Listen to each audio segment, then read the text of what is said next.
Karl Marx, मार्क्सवाद की व्याख्या के साथ एक संक्षिप्त जीवनी रेखाचित्र। प्रस्तावना। कार्ल मार्क्स पर ये लेख, जो अब एक अलग मुद्रण में दिखाई देता है, 1913 में ग्रेनाट एनसाइक्लोपीडिया के लिए लिखा गया था। मार्क्स पर साहित्य की काफी विस्तृत ग्रंथ सूची, ज्यादातर विदेशी लेख के साथ संलग्न की गई थी। वर्तमान संस्करण में इसे हटा दिया गया है। एनसाइक्लोपीडिया के संपादक ने अपनी ओर से सेंसरशिप कारणों से मार्क्स पर लेख के अंत को हटा दिया है, अर्थात उनकी क्रांतिकारी रणनीति से संबंधित अनुभाग। दुर्भाग्य से मैं उस सिरे को दोबारा प्रस्तुत करने में असमर्थ हूं, क्योंकि मसौदा क्राको या स्विट्जरलैंड में कहीं मेरे कागजात के बीच रह गया है। मुझे केवल इतना याद है कि लेख के अंतिम भाग में मैंने अन्य बातों के अलावा 16 अप्रैल 1856 को एंगेल्स को लिखे मार्क्स के पत्र का एक अंश उद्धृत किया था, जिसमें उन्होंने लिखा था, जर्मनी में पूरी चीज समर्थन की संभावना पर निर्भर करेगी। किसान युद्ध के कुछ दूसरे संस्करण द्वारा सर्वहारा क्रांति। फिर मामला शानदार होगा। यही वह बात है जिसे हमारे मेंशेविक, जो अब समाजवाद के साथ पूरी तरह से विश्वासघात करने और पूंजीपति वर्ग के प्रति समर्पण करने में लग गए हैं, 1905 के बाद से समझने में विफल रहे हैं। मार्क्स काल का जन्म हुआ। कार्ल मार्क्स का जन्म 5 मई 1818 को ट्रायर शहर, रिनिश प्रशिया में हुआ था। उनके पिता एक वकील यहूदी थे, जिन्होंने 1824 में प्रोटेस्टेंटवाद अपनाया था। परिवार संपन्न सुसंस्कृत था, लेकिन क्रांतिकारी नहीं था। ट्राया में जिम्नेजियम से स्नातक होने के बाद मार्क्स ने विश्वविद्यालय में प्रवेश किया, पहले बॉन में और बाद में बर्लिन में, जहां उन्होंने कानून की पढ़ाई की, इतिहास और दर्शन शास्त्र में पढ़ाई की। उन्होंने 1841 में एपिकुरस के दर्शन पर डॉक्टरेट थीसिस प्रस्तुत करते हुए अपना विश्वविद्यालय पाठ्यक्रम समाप्त किया। उस समय मार्क्स अपने विचारों में हेगेलियन आदर्शवादी थे। बर्लिन में वह वामपंथी हेगेलियन, ब्रूनो बाउर और अन्य के समूह से संबंधित थे, जो हेगेल के दर्शन से नास्तिक और क्रांतिकारी निष्कर्ष निकालना चाहते थे। स्नातक होने के बाद मार्क्स प्रोफेसर बनने की उम्मीद में बॉन चले गए। हालांकि सरकार की प्रतिक्रियावादी नीति, जिसने 1832 में लुडविग फ्यूरबेक को उनकी कुर्सी से वंचित कर दिया, 1836 में उन्हें विश्वविद्यालय में लौटने की अनुमति देने से इनकार कर दिया और 1841 में युवा प्रोफेसर ब्रूनो बाउर को बॉन में व्याख्यान देने से मना कर दिया, जिससे मार्क्स को इस विचार को त्यागना पड़ा। एक शैक्षणिक करियर। उस समय जर्मनी में वामपंथी हेगेलियन विचार तेजी से आगे बढ़ रहे थे। फ्यूरबेक ने धर्मशास्त्र की आलोचना करना शुरू कर दिया, विशेष रूप से 1836 के बाद, और भौतिकवाद की ओर मुड़ गए, जिसने 1841 में उनके दर्शन ईसाई धर्म का सार में प्रभुत्व प्राप्त किया। वर्ष 1843 में उनके भविष्य के दर्शन के सिद्धांत सामने आए। एंगेल्स ने बाद में फ्यूरबेक के इन कार्यों के बारे में लिखा, किसी को स्वयं इन पुस्तकों के मुक्तिदायक प्रभाव का अनुभव करना चाहिए। हम, यानी वामपंथी हेगेलियन, मार्क्स सहित सभी एक ही बार में फ्यूरबेचियन बन गए। उस समय राइनलैंड में कुछ कट्टरपंथी बुर्जुआ, जो वामपंथी हेगेलवादियों के संपर्क में थे, ने कोलोन में राइनिशे ज़ितुन नामक एक विपक्षी पत्र की स्थापना की। मार्क्स और ब्रूनो बाउर को मुख्य योगदानकर्ता बनने के लिए आमंत्रित किया गया और अक्टूबर 1842 में मार्क्स प्रधान संपादक बने और बॉन से कोलोन चले गए। मार्क्स के संपादकत्व में अखबार की क्रांतिकारी लोकतांत्रिक प्रवृत्ति और अधिक स्पष्ट हो गई और सरकार ने पहले अखबार पर दोहरी और तिरी सेंसरशिप लगाए और फिर 1 जनवरी 1843 को इसे दबाने का फैसला किया। मार्क्स को उस तारीख से पहले संपादकीय पद से इस्तीफा देना पड़ा, लेकिन उनके इस्तीफे से अखबार नहीं बचा, जिसने मार्च 1843 में प्रकाशन को निलंबित कर दिया। एंगेल्स नोट करते हैं कि नीचे बताए गए लेखों के अलावा मार्क्स ने राइनिशे ज़ितुन में जिन प्रमुख लेखों का योगदान दिया था। मोसेले घाटी में किसान शराब उत्पादकों की स्थिति पर एक लेख। मार्क्स की पत्रकारिता गतिविधियों ने उन्हें आश्वस्त किया कि वह राजनीतिक अर्थव्यवस्था से अपर्याप्त रूप से परिचित थे और उन्होंने उत्साहपूर्वक इसका अध्ययन करना शुरू कर दिया। 1843 में मार्क्स ने क्रुज़नाच में अपने बचपन के एक मित्र से विवाह किया, जिससे उनकी सगाई तब हुई जब वह एक छात्र थे। उनकी पत्नी प्रशिया कुलीन वर्ग के एक प्रतिक्रियावादी परिवार से थी। उनके बड़े भाई सबसे प्रतिक्रियावादी अवधि 1850-58 के दौरान प्रशिया के आंतरिक मंत्री थे। 1843 की शरद ऋतु में मार्क्स आर्नोल्ड रूजर 1802-1880 के साथ विदेश में एक कट्टरपंथी पत्रिका प्रकाशित करने के लिए पेरिस गए। वाम हेगेलियन 1825-30 में जेल में, 1848 के बाद एक राजनीतिक निर्वासन और 1866-70 के बाद एक बिस्मार्कियन।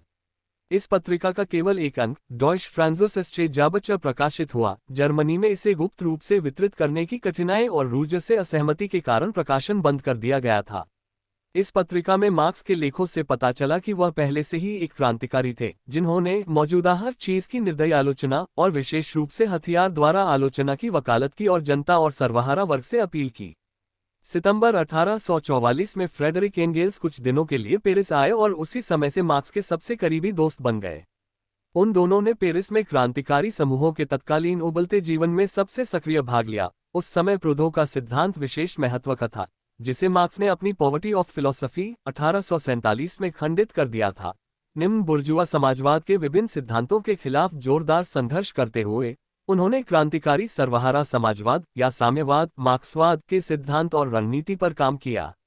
ग्रंथ सूची में 1844-48 की इस अवधि के मार्क्स के कार्य देखें। प्रशिया सरकार के आग्रह पर मार्क्स को एक खतरनाक क्रांतिकारी के रूप में 1845 में पेरिस से निर्वासित कर दिया गया। वह ब्रसल्स गए। 1847 के वसंत में मार्क्स और एंगेल्स कम्युनिस्ट लीग नामक एक गुप्त प्रचार समाज में शामिल हो गए। उन्होंने लीग की दूसरी कांग्रेस लंदन नवंबर 1847 में प्रमुख भूमिका निभाई, जिनके अनुरोध पर उन्होंने प्रसिद्ध कम्युनिस्ट घोषणापत्र तैयार किया, जो फरवरी 1848 में सामने आया।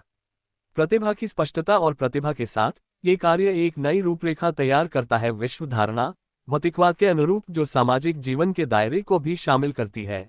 द्वंद्वात्मकता विकास के सबसे व्यापक और गहन सिद्धांत के रूप में, वर्ग संघर्ष का सिद्धांत और सर्वहारा वर्ग की विश्व ऐतिहासिक क्रांतिकारी भूमिका, एक नए साम्यवादी समाज का निर्माता। फरवरी 1848 की क्रांति शुरू होने पर मार्क्स को बेल्जियम से निर्वासित कर दिया गया। वह पेरिस लौट आए, जहां से मार्च क्रांति के बाद वह कोलोन जर्मनी गए, जहां 1 जून 1848 से 19 मई 1849 तक न्यू राइनिशे ज़ितुन का प्रकाशन हुआ, जिसमें मार्क्स संपादक थे। अध्यक्ष 1848-49 की क्रांतिकारी घटनाओं के दौरान नए सिद्धांत की शानदार ढंग से पुष्टि की गई, जैसे बाद में दुनिया के सभी देशों में सभी सर्वहारा और लोकतांत्रिक आंदोलनों द्वारा इसकी पुष्टि की गई। विजयी प्रतिक्रांति ने पहले मार्क्स के खिलाफ अदालती कार्यवाही शुरू की। 9 फरवरी 1849 को उन्हें बरी कर दिया गया और फिर उन्हें जर्मनी से निर्वासित कर दिया गया। सबसे पहले मार्क्स पेरिस गए। 13 जून 1849 के प्रदर्शन के बाद उन्हें फिर से निर्वासित कर दिया गया और फिर वे लंदन चले गए, जहां वे अपनी मृत्यु तक रहे। राजनीतिक निर्वासन के रूप में उनका जीवन बहुत कठिन था, जैसा कि मार्क्स और एंगेल्स के बीच पत्राचार से स्पष्ट रूप से पता चलता है। गरीबी मार्क्स और उनके परिवार पर भारी पड़ी। यदि एंगेल्स की निरंतर और निस्वार्थ वित्तीय सहायता नहीं होती, तो मार्क्स न केवल पूंजी को पूरा करने में असमर्थ होते, बल्कि अनिवार्य रूप से अभाव से कुचल जाते। इसके अलावा निम्न बुर्जुआ समाजवाद और सामान्य रूप से गैर सर्वहारा समाजवाद के प्रचलित सिद्धांतों और रुझानों ने मार्क्स को निरंतर और निर्दयी संघर्ष करने और कभी कभी सबसे क्रूर और राक्षसी व्यक्तिगत हमलों को पीछे हटाने के लिए मजबूर किया। मार्क्स, जो राजनीतिक निर्वासन के दायरे से अलग थे, ने अपने भौतिकवादी सिद्धांत को कई ऐतिहासिक कार्यों में विकसित किया, खुद को मुख्य रूप से राजनीतिक अर्थव्यवस्था के अध्ययन के लिए समर्पित किया। मार्क्स ने राजनीतिक अर्थव्यवस्था की आलोचना और पूंजी में अपने योगदान में विज्ञान में क्रांति ला दी। 50 के दशक के अंत और 60 के दशक में लोकतांत्रिक आंदोलनों के पुनरुद्धार ने मार्क्स को व्यावहारिक गतिविधि की ओर याद दिलाया। 1864 सितंबर 28 में इंटरनेशनल वर्किंग मेंस एसोसिएशन प्रसिद्ध फर्स्ट इंटरनेशनल की स्थापना लंदन में की गई थी। मार्क्स इस संगठन का दिल और आत्मा थे और इसके पहले संबोधन और कई संकल्पों, घोषणापत्रों और घोषणापत्रों के लेखक थे। गैर सर्वहारा पूर्व मार्क्सवादी समाजवाद, माज़नी, प्रूदो, बाकुनिन, ब्रिटेन में उदार व्यापार संघवाद, जर्मनी में दाहिनी और लासालियन उतार चढ़ाव आदि के विभिन्न रूपों के श्रमिक आंदोलन को एकजुट करने में और सभी सिद्धांतों का मुकाबला करने में इन संप्रदायों और स्कूलों में मार्क्स ने विभिन्न देशों में काम करने वाले सर्वहारा संघर्ष के लिए एक समान रणनीति तैयार की। पेरिस कम्यून 1871 के पतन के बाद, जिसने इतना गहरा, स्पष्ट, शानदार, प्रभावी और क्रांतिकारी विश्लेषण दिया और बाकुनिन के कारण अंतर्राष्ट्रीय में दरार आई, बाद वाला संगठन अब यूरोप में मौजूद नहीं रह सका।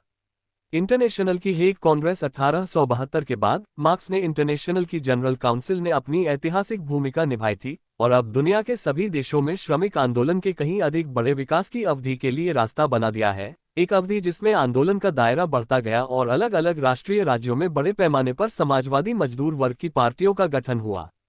इंटरनेशनल में उनके कठिन काम और उनके और भी अधिक कठिन सैद्धांतिक व्यवसायों के कारण मार्क्स का स्वास्थ्य खराब हो गया था।